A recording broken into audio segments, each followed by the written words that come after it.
한국 자산 중에서도 지금 우리나라는 80%가 다 부동산이에요. 그렇죠. 앞으로는 계속 그렇게 하겠냐. 미국 같으면 30%밖에 안 돼요, 부동산이. 거꾸로죠. 주식 자산이죠. 네. 그러니까 우리도 그렇게 바꿔 나가지 않을까. 역전되거나 이렇게까지는 안 되지만 그럴 가능성도 우리가 생각을 해봐야 되는 거. 그러니까 적어도 서울조차도 옛날처럼 이렇게 엄청난 수익을 내기가 좀 힘들지 않을까, 이제 그런 생각이고요. 부채로 일으킨 그러한 모래성과 같은 거기 때문에 외부적 충격이 팍 있을 때 단기적인 경기 침체도 역대급으로 올 거고 장기적으로 계속 이렇게 추락을 하는데 서울 강남은 철옹성처럼 버틸까요? 그것도 다 내 돈이야. 다 부모님 돈이야. 그러면 상관없어요. 다만 젊은 사람이 자기 자산 얼마 없는데 뭐 50% 이상 다 빌려가지고 막 사는데 그건 말리고 싶어요, 솔직히. 너무 위험하다는 거죠.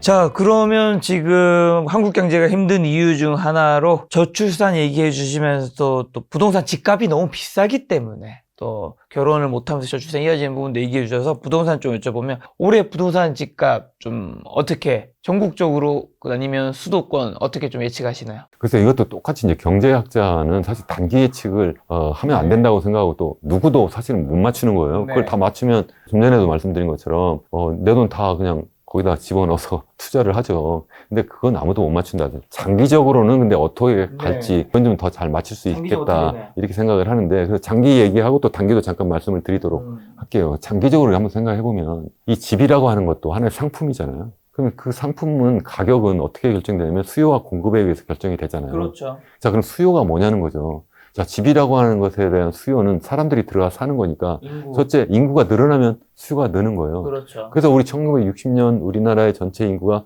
2,500만이었는데 지금 5,100만까지 늘었으니까 두 배 이상 늘어났으니까 당연히 집은 많이 필요한데 집 짓는 속도가 못 따라가잖아요. 특히 그것도 그 인구가 예전에 2,500만이 전국에 흩어져 살았는데 농어촌 살던 사람들이 다 대도시, 그것도 서울, 그것도 수도권으로 다 몰린 거잖아요. 그러니까 더군다나 땅도 좁은데 집 짓는 속도가 거기 못 따라가니까 집값이 막 올라갈 수밖에 없는 그런 요인이 하나 있었어요. 그런데 요즘에 와가지고는 이제 반대로 인구가 줄어들고 있고 그것도 정말 젊은 인구가 빠르게 줄어들고 있다, 이렇게 말씀드렸잖아요. 그것도 수도권도 마찬가지, 서울도 지금 인구가 줄어들고 있어요. 전체적인 인구는 계속 줄어들고 있고, 그래도 젊은 인구는 거기 많이 있잖아. 아니에요. 거기에도 보면 소위 얘기한 젊은 인구가 이제 가계로 보면 뭐 20대, 30대, 40대, 50대 이렇게 연령 계층별로 가계 수를 계산한 그런 자료가 있는데, 그렇게 보면 우리나라 서울에 전체적인 가계 수가 줄어들어요. 느는 가계가 있어요. 왜냐면 60대, 70대, 80대. 왜냐면 연세가 많아지니까 그분들이 계속 집을 갖고 있으니까. 그리고 이제 또 느는 데가 어디냐면 20대. 20대가 늘어요. 왜? 정부가 계속 20대 보고 무주택자면 우선적으로 분양하겠다고 하니까 부모 입장에서 아니면 본인 입장에서 빨리 그냥 분가를 해버려요, 법적으로. 그러니까 그 가구 수가 늘어난 거예요, 가구가. 그리고 이제 줄어드는 가구가 뭐냐면 40대, 50대. 40대, 50대는 가구 수가 줄어든다니까요. 거기가 사실 주택 수요가 늘어나는 데잖아요. 근데 최근에 이제 젊은 사람들, 뭐 30대, 40대가 많이 집을 산다, 이렇게 하는데, 그거는 이제 정부가 계속 이제 돈을 빌려서 그런데, 그건 좀 이따 또 말씀을 드리기로 하고, 어쨌든 제 말씀은 전체적인 인구, 그것도 젊은 인구가 전국, 그리고 또 수도권, 서울 중심으로 봐도 줄어들고 있다, 일단. 그래서 적어도 수요가 늘지 않는 그러한 요인이 하나 있으니까, 이건 하방 요인이다, 장기적으로. 그렇죠. 두 번째는 소득인데, 그래도 인구가 똑같아도, 아니면 설사 줄어들어도 소득이라도 빨리 늘어나면 될 거 아닙니까? 그럼 우리나라 경제 성장률이 제가 앞서 말씀드린 것처럼 계속 추락하고 있는데, 이게 2030년대 중반이면 이게 1% 밑으로 떨어지고, 그 다음에 10년도 지나면, 여기 화면 지금, 여기 지금 계속 떨어지고 있습니다. 그래서 앞으로 이게 더 떨어져가지고, 이게, 마이너스로 막 이렇게 하면 잃어버린 30년. 마치 일본의 그런 상황처럼 돼버리면, 소득이 안 늘어나는데 어떻게 집값이 올라갈 수가 있겠느냐는 거예요. 그럼 불가능하지 않느냐.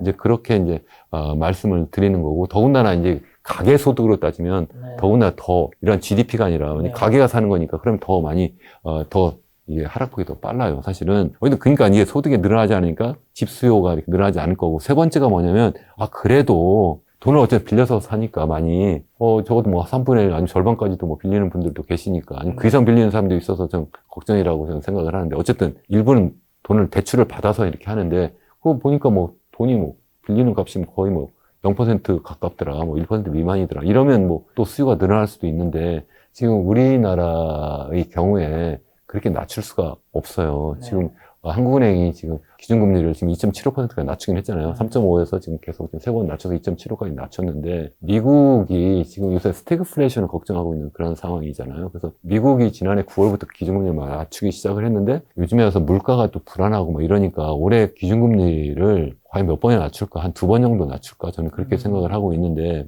또 다른 상황이 막 벌어져가지고 경기가 막 정말 폭락하면 더 낮출 수도 있겠습니다만, 물가가 또 같이 상승하는 스태그플레이션 돼버리니까 그런 때는 통화정책 쓰기 굉장히 어렵거든요. 그러니까 금리를 낮추면, 돈을 많이 풀면 경기는 살 수 있지만 물가가 더 뛰니까, 반대로 이제 물가 잡겠다고 금리를 높여버리면 경기는 더 나빠지고, 이래서 굉장히 어려운 게 70년대 상황인데, 우리나라는 어쩔 수 없이 뭐 한국은행 총재인 이창용 총재도 이야기한 바가 있습니다만, 한국은행은 어쩔 수 없이 독립적으로 그냥 우리나라 기준금리를 무조건 낮출 수가 없는 거예요. 그리고 낮추다 보면 결국 우리나라에 투자된 그 자금이 빠져나가고, 그럼 환율이 불안해지고, 그게 외환시장 불안이 그 우리나라의 금융시장 전반적인 불황으로 올 수도 있기 때문에 어려운 것뿐만 아니라, 잘못하다 그게 또 계속 이야기를 하지만, 이게 도리어 또 이 집값을 또 불안하게 만들어 또 가계지출이 막 늘어나가지고 가뜩이나 가계부채 가지고 우리나라가 OECD 국가 중에 최고 높은 수준인데 더 높아질까봐 불안하다 계속 한국은행도 이야기를 하고 있거든요. 그래서 금리가 쉽게 옛날처럼 뭐 0%대로 아니 1%대로 이렇게 떨어지지 않을 거다는 거예요. 그래서 수요가 늘어날 요인이 경제적으로는 없다. 근데 한 가지 있어요, 한 가지. 비경제적 요인. 그게 뭐냐면 정부예요, 정부. 정부가 작심을 하고, 지금부터 제가 계속 말씀드렸잖아요. 우리나라가 계속해서 역대 정권 모두가 다 그랬어요. 계속 경기를 다 쉽게 운영을 해온 거예요. 미래 먹거리 뭐 이런 거 아니라 그냥 당장 땜빵하는 방식으로, 지금 막 아프다고 하니까 그래 진통제 하나 먹자, 몰핀 주사 팍 놔준 거예요. 그게 바로 경기 부양한다고 하는데, 그게 보면 다 건설 경기인 거예요. 그렇게 해가지고 하고, 또 집값이 조금씩 올라가는 게 사람들도 좋다고 하니까 그 집값 좀 올라가는 식으로 이렇게 그러한 경제 운영을 또 해버리면 또 다시 수요가 늘어날 수 있다. 그게 바로 뭐냐면 2022년 중반 이후에 집값이 떨어지기 시작을 했잖아요. 한 서울 기준 20-30% 빠졌잖아요. 네. 근데 그러니까 정부가 어떻게 했어요? 특례 보금자리로 40조 풀었고요.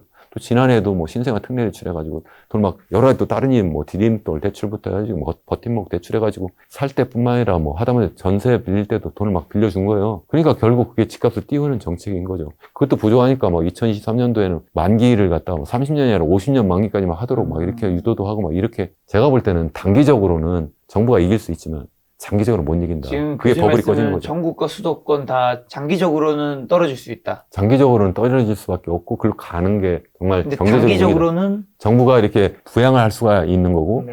서울은 어쩌면 더 오랫동안 그게 그래도 쉽게 버틸 수 뭐 있다. 버틸 수는 있을 텐데, 그렇다고 옛날처럼 이렇게 막 올라서 거기서 엄청난 투자 수익을 내지는 못할 것 같다는 거예요. 제가 여태까지 수요 말씀드렸는데 공급을 이제 말씀드려야 되잖아요. 네, 보통 이제 부동산 전문가이신 분들이 말씀하시는 게 되게 수요는 말씀 안 하세요. 공급을 이야기해서 공급을. 그걸 뭘 얘기하냐면 신규 주택 분양, 신규 주택 공급이 많이 줄어들고 있다. 그래서 뭐 올해는 괜찮은데 뭐 내년, 후년 뭐 계속 엄청나게 줄어들 거야. 뭐 이렇게 이야기를 하세요. 그러니까 분양도 줄고 실제 입주하는 그 가구 수도 줄으니까 이게 큰 집값을 다시 또 띄울 거다. 이렇게 말씀하시는데, 수요가 크지 않은데 전체 수요에 비해서 이게 크지 않다. 이제 좀 이따 제가 말씀드릴게요. 어쨌든 그게 한 가지가 있는데, 사실은 이 부동산은, 주택은 신규 주택만 공급이 아닌 거예요. 기존 주택이 정말 공급이, 제가 그 얘기를 제가 계속 하니까 요즘도 그런 말씀 하시는 분들이 많이 늘어났어요. 그러니까 신규 주택 공급보다 더 중요한 것이 기존 주택의 공급인 거예요.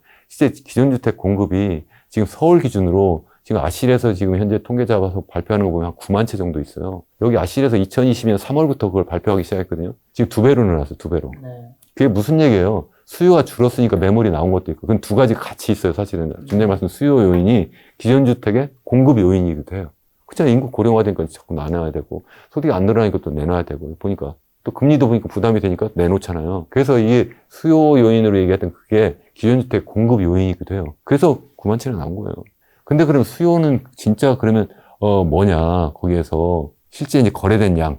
그 서울이 최근에 거래량이 좀 늘어났죠, 당연히. 네. 토지 거래 허가제 풀어버리니까. 그 뭐 4천 호인가 뭐 좀 더 늘어났다고 하는데, 그렇지만 전체 매물에 비하면 아주 미미하다는 거죠, 제가 볼 때는.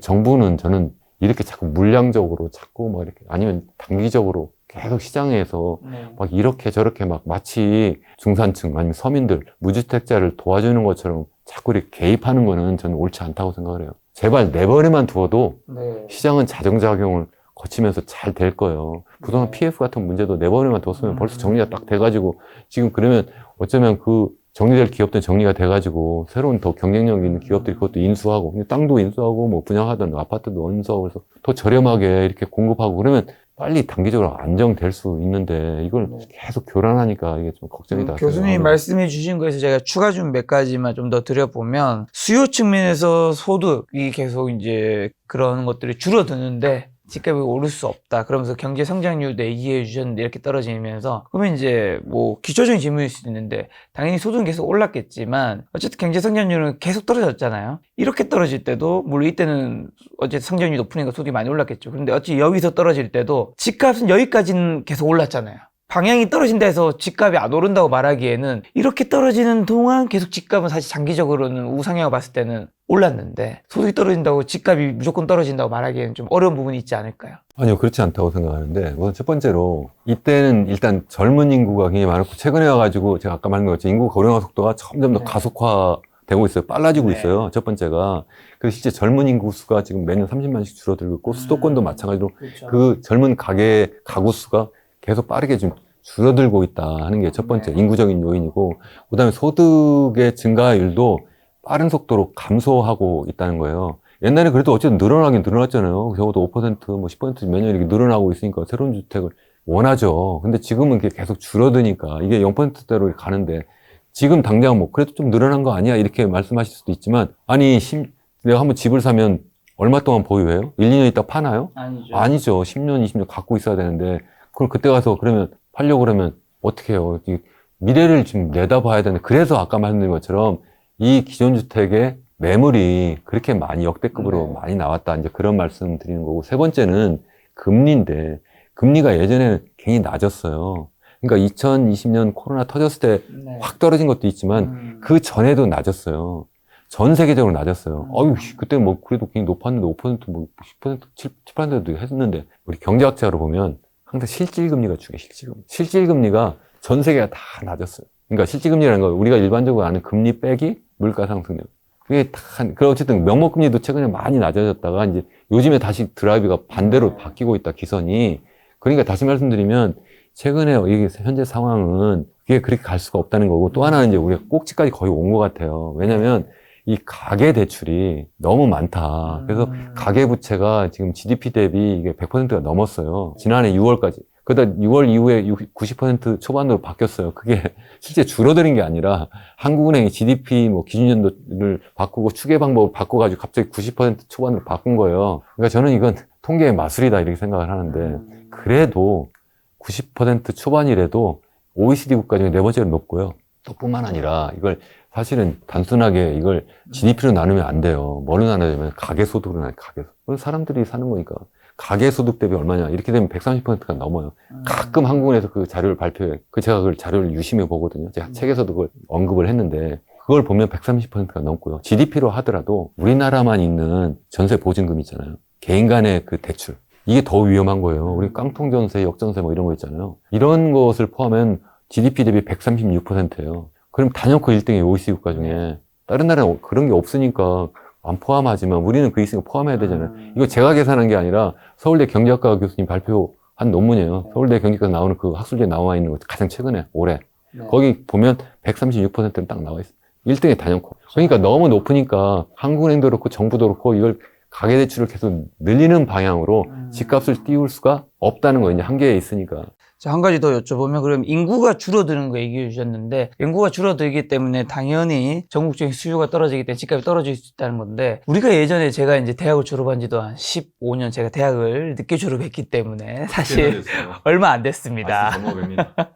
제가 30세에 대학을 졸업했거든요. 대학을 좀 24살에 늦게 들어가게 됐고요. 제가 대학을 졸업할 때마다 무슨 얘기가 굉장히 많았냐면 앞으로 인구는 계속 줄어들기 때문에 그 대학 가는 거 훨씬 더 좋은 대학에 자리가 널릴 것이고 그 다음에 취업도 인구가 줄어든다. 이제는 일자리가 기업이 갑이 아니야. 이제 지원자가 갑이 되는 세상이 올 거라고 말을 했단 말이죠. 물론 그런 대학도 그런 기업도 있겠지만 정말 주요 기업 그리고 주요 대학 특히 흔히 말하는 의대는 경쟁이 훨씬 심화된 것 같아요. 한마디로 좋은 일자리와 좋은 대학은 사람들이 인구가 줄어들었음에도 불구하고 더 몰리다 보니까 더 경쟁이 심화되고 사교육이 더 심해진 부분이 있는 것 같은데, 예를 들면 전 전국 집값이 다 같이 우상향하는 건 쉽지 않다고 생각하는데, 많은 부동산 전문가들이 얘기한 것처럼 지방은 굉장히 위험할 수 있다고 생각하고 지방에서는 이제 핵심지가 살아남을 거라 생각하는데, 서울 수도권 안에서 특히 서울에는 이게 사람들이 지금도 지방에서 이제 서울의 핵심지에 살려고 하는 문화 그런 것들이 있잖아요. 여기는 인구가 줄어들어도 우리가 대학가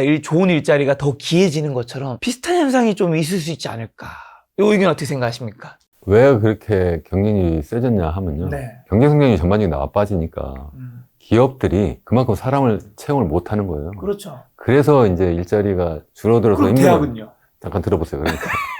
그래서 이제 줄어들었는데 네. 대학도 마찬가지예요. 네네. 사람들이 예전에는 저도 그렇고 작가님도 마찬가지고 대학 졸업은 웬만하면 다 취업이 됐어요. 그렇죠. 그것도 뭐 삼성이라든가 현대라든가 이게 가면 그냥 평생 내가 어쨌든 적어도 중산층 이상으로 살 네네. 수가 있어요. 네. 그러니까 대학을 가는데 굳이 의대를 안 가도 돼. 소수 몇 개 안 가도 돼. 지금은 일자리도 없으니까 정말 여기 아니면 이거 아니면 네. 안 되는 세상이 되니까 더 이렇게 매달리는 게 아닌가. 그러니까 그런 부분에서 그렇게 그러니까. 생각하는 문화가 있는데, 네. 요즘 많은 사람들에게 지방은 위험해, 유튜브라든가 언론과 이런 거 이제 기사가 많이 퍼지면서 진짜 서울이 살아남을 거고, 서울에서도 지금 이제 토지거래 해가지고 해제한 이제 강남구라든가 성파구라든가 이런 데가 집값이 오르는 것 중에 하나, 그 전부터 오른 것 중에 하나가 서울의 메인 핵심지 여기는 앞으로 계속 갈 거야, 이 문화가 그러니까 생각한 게 있잖아요. 제 말씀은 제일 비싼 데가 제일 먼저 떨어진다 이렇게 말씀하시는 네. 분도 계신데 저는 그렇게까지는 생각을 안 하는데, 어쩌면 제일 늦게까지 버틸 수는 있을 거다 생각을 하는데, 다만 이제 거기에 투자를 하는 건 뭐 10억이 아니라 뭐 요새 뭐 몇십억을 집어넣잖아요. 집어넣으면 거기에 들어가는 그 처음에 취등록세부터 네네. 시작해서 나중에 이제 재산세 엄청나죠. 이런 걸 그걸 계속 내가 투자를 계속 하고 있는 거예요. 그 다음에 나중에 이제 팔 때 그때 이제 수익을 얻어내는 건데, 물론 그걸 사용하는 가치가 있죠. 사용하는 가치는 있지만 어쨌든 내가 계속 금전적으로 계속 투자를 계속 하고 있는 네. 상황에다가 나중에 이제 그걸 회수를 해야 되는데, 아까 말씀드린 것처럼 인구가 그렇게 빠르게 줄어들고 있고 소득도 빠르게 줄어들고 있고 이런 상태, 옛날처럼 그렇게 빠르게 올라갈 수 있겠느냐. 그건 무슨 말씀이냐면, 제가 투자를 하는데 굳이 여기에 올인할 필요가 없다는 거예요. 예전에는 올인해도 괜찮았어요. 그게 빨리 올라가고, 첫 번째. 두 번째, 다른 데 투자할 만한 데가 없었어요. 지금 우리나라 주식뿐만 아니라 전 세계 주식을 내가 쉽게 할 수도 있고요. 요즘 뭐, 암호 자산에 내가 투자할 수도 있고요. 실제 생각을 해보면 이렇게 널려있는 그런 투자 기회가 있는데 내가 굳이 한국에 투자할 필요도 없는 거예요. 우리나라 GDP는 전 세계 GDP의 1.7%밖에 안 돼요. 그냥 우리가 포트폴리오를 다변화한다고 하면 그냥 이론적으로 보면 1.7%만 내 전체 자산에 한국에 넣는 게 맞는데, 네. 다만 이 정보의 비대칭성이라는 게 있어요. 잘 모르니까 다른 데는. 그러니까 적어도 제가 볼 때 전체 자산의 한 절반 정도, 뭐 약간 더 그 이상은 갖고 있을 수는 있어요. 그렇지만 몰빵을 굳이 한국에 다 할까? 이렇게 안 할 거라는 거, 점점 더. 첫 번째. 두 번째는 한국 자산 중에서도 지금 우리나라는 80%가 다 부동산이에요. 그렇죠. 그러니까 80%가 부동산인데 앞으로는 계속 그렇게 하겠냐. 미국 같으면 30%밖에 안 돼요, 부동산이. 거꾸로죠. 주식 자산이죠. 그러니까 우리도 그렇게 바꿔 나가지 않을까.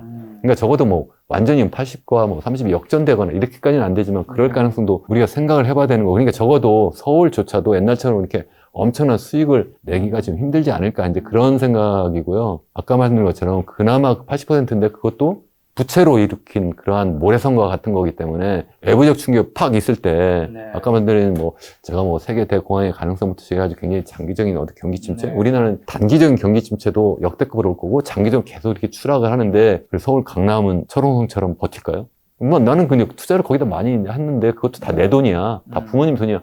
그러면 상관없어요. 지금도 뭐 사시겠다는데 제가 그렇게 얘기를 해요. 내가 부모님한테 물려받았거나 내가 능력이 있어서 내가 사는데 그것까지 내가 말릴 그럴 이유는 없다고 생각해요. 다만 젊은 사람이 자기 자산 얼마 없는데 뭐 50% 이상 다 빌려가지고 막 사는데 그건 말리고 싶어요, 솔직히. 너무 위험하다는 거죠. 자, 그럼 단기적으로 올해는요? 그래서 올해는 제가 볼 때는 서울이 잠깐 반짝할 수는 있겠다 이렇게 생각을 하는데, 이게 무슨 뭐 수도권 전역이나 아니면 뭐 전국으로 이렇게 확산되기는 어렵다. 왜냐면 경제가 지금 아까 또 말씀드린 것처럼 우리나라의 경제 성장률이 1.5 밑으로 떨어지는데, 그때 경제 성장률과 상관없이 집값이 올라간 거는 2020년 코로나 때. 왜? 유동성이 엄청나게 풀려서. 근데 이번에 또 유동성이 그렇게 많이 풀릴까요? 그렇지 않죠. 또 한 번 이제 그랬던 게 이제 1997년 98년 외환위기 때. 네. 그때도 또 왜 그랬어요? 그때도 유동성을 확 풀어서. 그런 정도고, 이번에는 이제 단기적으로도 굉장히 힘들고, 장기적으로도 굉장히 힘들기 때문에, 그렇게까지 뭐 예전처럼 막 금리를 확 낮춰가지고, 그래서 유동성이 막 흘러 넘쳐가지고, 집값이 막 뜨는 그런 상황이 안 될 거다. 경기가 나쁘면 그게 집값을 하방으로 압력을 주는 거지, 반대로 그래서 뭐 유동성이 막 엄청나게 늘어나서 집값을 띄우는 방식으로 가지 않을 것 같다고. 그럼 지금 부동산 시장과 관련해서 절대 뭐 속지 말아야 되거나 가짜 신호 어떤 것도 있을까? 많은 분들은 이제 토지거래 허약도 풀면서 이제 거래 건수도 올라오고 하니까 서울 집값 다시 꿈틀꿈틀 올라가는 건가? 막 살까 말까 고민도 하고, 제가 알고 있는 부동산 공인중개사분들 만나 뵈면 주요 핵심지 같은 데는 이제 매물이 사라졌다고 하더라고요. 구자가 없다고 표현하더라고요. 안 판대요. 왜냐하면 사고자 하는 심리는 있고 집값 더 오를 거니까 집주인들이 집을 안 판다는 식으로 하더라고요. 뭐 그럴 수 있다고 생각해요. 제가 좀 전에 말씀드린 것처럼 단기적으로 그렇게 할 수 있는데, 단기라는 게 초단기에 말씀드린 거고요. 올해 뭐 후반까지 계속 그렇게 갈 수 있을까? 경제가 계속 어려운데 저는 그렇지 않을 것 같아서, 아까 말씀드린 것처럼 내 돈 가지고 그냥 내가 다 산다 그러면 괜찮은데, 그렇지 않은데 내가 굳이 막 남들 다 이렇게 집값 오른다고 하니까 내가 거기 같이 동참을 하는 건 너무 위험 부담이 크지 않을까? 어떻게 그렇게 투자를 하죠? 주식 투자를 할 때 남의 돈을 50% 빌려서 하나요? 주식이 더 위험하죠. 근데도 어떻게 그렇게 안 하는데, 아니 부동산이 어쩌면 장기적으로 더 위험할 수 있다, 내가 말씀드리는데, 거기는 막 50% 이상 막 남의 돈 빌려가지고 이렇게 막 이걸 살 수가 있는지 저는 그렇지 않다라고 생각을 하는데. 예를 들면 과거 역사적으로 봤을 때는 50%씩 대출이든 뭐 30%는 대출해서 집을 사는 게 맞았죠. 왜냐하면 집값이 우상향했으니까요. 당연히 맞고요. 네. 미국 같은 경우에도 사실 자기 돈이 아니라 다 빌려서 사긴 하는데, 그렇죠. 좀 달라요, 그거는. 실질적으로 이게 지금 고정금리로 계속 이제 30년 만기 이렇게 해서 조금씩 원리금을 갚아나가는 방식으로 이렇게 해요. 집을 살 수 있는 사람만 사고 나머지 다 월세 살아요. 전세도 아니고 이렇게 사는데, 또 한 가지는 미국 같은 경우에는 이 보유하는데 부담이 엄청나게 커요. 보유세가 예를 들어서 뭐 이런 거예요. 이거 강남의 어떤 아파트 한 40억, 50억짜리라고 해요. 그럼 맨하탄에도 거의 비슷하거나 거기 약간 싸거나 이래요. 근데 다만 아까 말씀드린 것처럼 소득이 거기가 우리보다 2.5배 비싸니까, 높으니까 소득 대비로 보면 거기는 우리보다 반밖에 안 된다 이렇게 말씀드리고, 절대값은 비슷하거든요. 같은 규모면. 거기는 그러면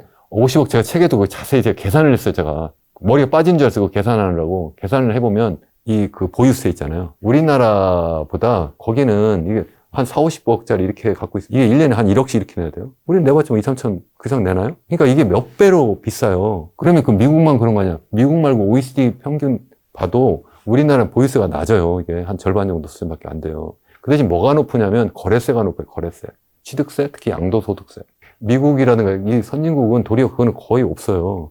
저는 그래서 계속 주장하는 바가 뭐냐면, 보유세는 좀 높여주고 거래세는 좀 낮춰주자. 그 대신 전체 이런 부동산 세입은 똑같이 하죠. 그걸 줄여주면 안 되잖아요. 부동산, 우리 어쨌든 국가는 세금을 걷어서 뭔가 좋은 데 써야 되니까. 그래서 전체적인 부동산 관련 세금 수입은 그대로 유지하되 그 시스템을 바꾸자는 거예요, 체제를. 그래서 보유하는데 부담이 갈 수 있도록 보유세는 높이고 거래세는 낮춰야 된다. 그러면 사람들이, 연세 드신 분들이 어떻게 하시겠어요? 이게 국민을 위한 거예요. 그게 정치예요. 제가 볼 때는. 그렇게 하면 연세 드신 분들이, 아, 그래, 내가 그러면 갖고 있는 것을 내가 내놓고, 아니면 이미 투자하신 분들 내놓고, 그래도 뭐 양도소득세도 많지 않으니까 내놓을 만한 그런 이유가 되잖아요. 그래가지고 그거 가지고 좀 조그만 집으로 옮겨가거나, 아니면 좀 교회를 좀 나가시거나 이렇게 살 수가 있는 거예요. 그렇게 하면 매물이 나오는 거예요. 그러면 젊은 사람들, 일할 수 있는 사람, 일해야 되는 사람들이 이제 서울 시내, 수도권에 이렇게 올 수가 있는 거죠. 그러면서 그 사람들이 그 집을 구하고, 그래서 결혼하고 아이를 낳고, 그러면서 결국 출산율이 높아져가지고 우리나라의 경제 성장률도 지금처럼 이렇게 빠르게 추락하지 않도록 할 수가 있다는 거죠. 그게 저는 옳은 방향이 아니냐. 정부가 그런 일을 해줘야 된다는 거예요. 저는 정말 이런 정책 쓰시면 정말 안 됩니다. 정말 현 정권뿐만 아니라 지난번 정부 때도 저는 27번 제 책에 자세히 써놨어요. 다 이게 집값 올리는 정책인 거예요. 이게 할 때마다 제가 막 정말 너무너무 속상해요. 이번에 그래서 집값이 너무 많이 올라 정권이 바뀌었는데, 어쩌면 그게 굉장히 중요한 이유는 이번 정권 다시 또 집값이 떨어질만 하니까 다시 또 올리는 정책을 또 쓰는 거니까, 어떻게 이럴 수가 있나. 이게 그래서 정치인들은 제가 볼 때는 이게 어느 쪽과 상관없이 전반적으로 이 집값을 좀 띄우려고 하는 게 아닌가 하는 걸 최근에 깨닫게 되었어요. 그러니까 집값 안정화할 때 한때는 제가 순진하게 그냥 약간 하향 안정화하거나 아니면 현 수준을 유지하는 거라고 생각을 했는데, 요즘에 생각하는 그게 아니라 집값이 약간 좀 올라가는 식으로 안정화를 하려고 하는데 사실은 보니까 그게 쉽게 되나요? 그냥 뜨는 거죠. 그리고 정치인뿐만 아니라 제가 볼 때 정부, 기획재정부도 아까 말했는 것처럼 그것을 약간 띄우면 경기가 사니까 좋다고 생각하고 건설교통부는 특히 제가 볼 때 약간 이해관계라고 저는 생각을 해요. 거기 계신 분들이 나중에 보면 또 관련 업에도 많이 가시고 그래서 집값이 떨어지는 게 아니라 좀 오르도록 자꾸 이렇게 하는 것이 아닌가 정말 그렇게 좀 생각을 합니다. 정말 안타깝습니다. 자, 오늘 긴 시간 절대 위기 주식회사 대한민국 책을 쓰신 교수님과 이야기 나누었는데 마지막으로 경제 위기가 지금 교수님은 오고 있다고 말씀하시는 분이고 지금은 이제 이미 시작했다라고 말씀하시는 분인데 그러면 개인의 자산 관리 대처 방법은 좀 어떻게 해야 될까요? 자산을 너무 한 곳에 이렇게 몰빵 올인하는 거는 좀 굉장히 위험하지 않을까 이제 그렇게 생각을 하고요. 특히 아까 말씀드린 것처럼 이왕이면 좀 멀리 보고 넓게 보면 좋겠다 생각을 해요. 네. 지금 잠깐 뭐 단기적으로 내 돈 넣었다 뺐다. 특히 뭐 집도 뭐 그렇게 하지 뭐 갭투게가 잠깐 돈 벌겠다. 옛날엔 됐는데 앞으로는 저는 안 될 거라고 생각하고 하다못해 뭐 우리 젊은 분들은 자산을 다변화하라 뭐 이렇게 포트폴리오 다변화해라 뭐 이렇게 이야기를 하니까 그래 집은 이생망이고 이제 틀렸고 다른 거 해봐야지. 다른 거 하러 가는데 또 보니까 코인 한다고 그래가지고 뭐 그것도 완전히 뭐 비트코인이 아니라 얼트코인 사는 게 대부분이라는 90% 이상이 나 그 통계 보고 내가 깜짝 놀랐는데 그것도 막 단기적으로 샀다 팔았다 막 이렇게 정말 투기를 하는데 개인적으로 정말 굉장히 위험하다. 내가 한번 살면서 그렇게 내가 한번 물론 크게 돈을 벌 수도 있겠지만 대부분 그렇지 못할 거라고 생각을 하거든요. 그 얼트코인 그렇게 막 단기적으로 투자를 하면 그렇게 안 하는 게 전 좋겠다. 다시 말씀드리면 포트폴리오를 좀 다변화하는데 전 세계를 보고 좀 하고 또 장기적으로 좀 이렇게 안정적인 투자를 좀 하는 게 그게 어쩌면 더 멀리 오랫동안 편하게 갈 수 있지 않을까. 그게 행복 투자가 아닌가. 저는 그렇게 생각을 합니다. 알겠습니다. 오늘 못다한 질문 굉장히 많은데 교수님과 다시 한번 또 좋은 시간 마련해서 좋은 이야기 한번 들어보도록 하겠습니다. 오늘 만난 교수님은 이현웅 교수님이었습니다. 지금까지 여러분 소중한 시간 함께 해주셔서 정말 감사합니다. 오늘도 김 작가였습니다. 고생 많으셨습니다. 감사합니다.